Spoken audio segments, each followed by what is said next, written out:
Assalamualaikum warahmatullahi wabarakatuh. Halo Sobat Biologi, gimana nih kabarnya? Semoga semuanya dalam keadaan sehat ya. Pada kesempatan ini kita akan membahas mengenai kloroplas. Apa itu kloroplas? Di mana letaknya? Bagaimana struktur dan perannya dalam sel tumbuhan? Sebelum kita bahas mengenai materi kloroplas, izinkan saya memperkenalkan diri. Nama saya Elvira Konita dengan NPM 2213024007 dari Pendidikan Biologi kelas A. Yuk langsung saja kita simak materinya. Apa itu kloroplas? Kloroplas adalah salah satu jenis organel sel yang ditemukan pada tumbuhan, alga, dan beberapa organisme fotosintesis lainnya. Kloroplas terlibat dalam proses fotosintesis, di mana energi cahaya matahari diubah menjadi energi kimia yang digunakan untuk memproduksi makanan dan oksigen. Jadi, letak kloroplas ini terletak di beberapa organisme fotosintesis seperti alga dan beberapa protista. Kloroplas terutama terdapat pada sel-sel daun tumbuhan. Jadi, kloroplas ini terdapat pada sel-sel daun tumbuhan, tepatnya di mesofil daun. Jika kita iris daun secara melintang, maka akan kita dapatkan penampang daun seperti gambar berikut ini. Nah, ini adalah gambar penampang daun yang dipotong secara melintang. Kita lihat, ini adalah epidermisnya, ini adalah kutikulanya, kemudian ada epidermis atas, dan kemudian ada jaringan mesofilnya. Nah, jaringan mesofil ini terdiri dari parenkim palisade dan parenkim spons. Nah, kita lihat kita ambil contoh di jaringan parenkim palisade, yang warna abu-abu ini adalah vakuola, dan bintik-bintik berwarna hijau mengelilingi vakuola ini disebut kloroplas. Jadi, letak kloroplas di dalam mesofil daun ini letaknya mengelilingi vakuola. Nah, dalam satu sel ini terdiri dari 20 sampai 40 kloroplas. Nah, kloroplas ini bentuknya seperti lensa dengan lebar kira-kira 2-4 mikrometer dengan panjang kira-kira 5-10 mikrometer. Nah, struktur kloroplas yang pertama terdiri dari membran luar. Nih, ini adalah membran luar atau membran terluar dari kloroplas. Sama seperti mitokondria, pada membran luar kloroplas itu terdiri dari protein porin, di mana protein porin ini sifatnya sangat selektif. Hanya molekul dengan bentuk dan ukuran tertentulah yang bisa masuk ke dalam membran ini. Nah, kedua adalah membran dalam. Nah, membran dalam ini sifatnya lebih permeable, di mana substansi yang melewati membran ini dapat dibantu oleh transduktor, di mana transduktor ini adalah protein yang bertanggung jawab untuk memindahkan molekul dari satu membran ke membran lainnya. Antara membran luar dan membran dalam terdapat ruang antar membran.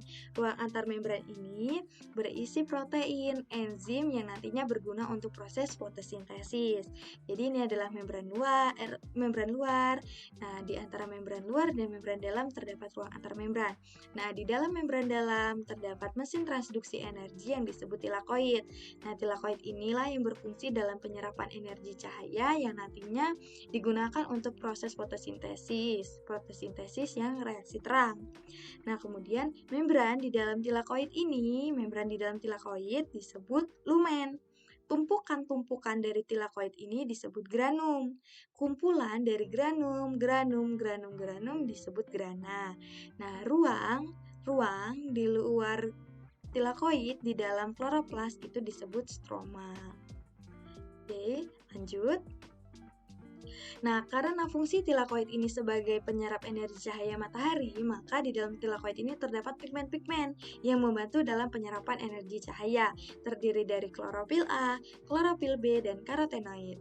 Nah, klorofil A ini merupakan pigmen yang berfungsi untuk penyerapan energi cahaya matahari, di mana struktur dari klorofil A dan klorofil B ini hampir sama, yaitu memiliki kepala cincin porfirin, memiliki ekor hidrokarbon, dan memiliki atom di tengah-tengah berupa atom magnesium. Nah, yang membedakan antara klorofil A dan klorofil B adalah molekul hidrokarbon yang berikatan. Jika pada klorofil A, molekul hidrokarbon yang berikatan adalah CH3. Nah, sedangkan pada klorofil B, molekul hidrokarbon yang berikatan adalah CHO. Nah, pigmen yang ketiga adalah karotenoid. Karotenoid ini adalah pigmen yang berwarna kuning atau jingga yang fungsinya sebagai fotoproteksi. Dia menyerap cahaya matahari yang berlebihan untuk dibuang kembali. Nah, jika tidak dibuang maka akan merusak klorofil. Jadi karotenoid itu sebagai fotoproteksi yang membuang kelebihan energi cahaya agar tidak merusak klorofil. Lanjut. Nah, jadi peranan kloroplas. Kloroplas ini yang membuat daun, batang hijau, dan buah yang belum matang itu menjadi berwarna hijau itu karena adanya kloroplas, tepatnya adanya pigmen. Nah, kemudian fungsi utama dari kloroplas ini sebagai tempat fotosintesis pada tumbuhan. Nah, tempat fotosintesis utama pada tumbuhan ini terdapat di daun. Tuh, jadi peranan kloroplas yaitu sebagai tempat fotosintesis yang berlangsung di daun. Lanjut. Nah, Van Niel mengemukakan bahwa fotosintesis sebagai kebalikan dari respirasi mitokondria. Jika respirasi di dalam mitokondria mereduksi oksigen menjadi air, nah jika dalam fotosintesis kloroplas mengoksidasi air menjadi oksigen. Jadi, fotosintesis ini adalah kebalikan dari respirasi. Jika respirasi mereduksi oksigen menjadi air, jika fotosintesis mengoksidasi air menjadi oksigen. Sebenarnya apa sih fotosintesis itu? Jadi fotosintesis berasal dari dua kata yaitu foto dan sintesis. Foto artinya cahaya dan sintesis artinya membuat. Jadi fotosintesis adalah proses pembuatan makanan yang dilakukan oleh tumbuhan dengan memanfaatkan energi cahaya. Nah, mari kita simak sama-sama bagaimana proses dari fotosintesis. Jadi, proses fotosintesis ini terjadi secara dua tahap, yaitu reaksi terang dan reaksi gelap. Reaksi terang terjadi di membran tilakoid, di mana energi cahaya atau foton diserap oleh membran tilakoid dan mengkonversi menjadi ATP dan NADPH. Dalam reaksi ini, H2O mengalami proses fotolisis. Fotolisis adalah pemecahan molekul air dengan bantuan energi cahaya matahari menghasilkan oksigen. Nah, oksigen ini nantinya akan dilepas ke atmosfer. Nah, ATP dan NADPH hasil dari reaksi terang akan masuk ke dalam reaksi gelap. Reaksi gelap ini terjadi di stroma.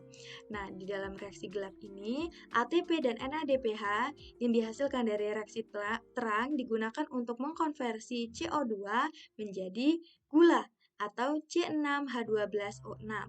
Nah, di dalam reaksi gelap ini menghasilkan ADP dan NADP+ yang nantinya akan masuk kembali ke dalam reaksi terang. Jadi, dapat kita simpulkan bahwa reaksi fotosintesis adalah reaksi karbon dioksida atau 6CO2 dan 6H2O dengan bantuan cahaya matahari dan klorofil menjadi C6H12O6 atau glukosa dan produk sampingannya berupa 6O2.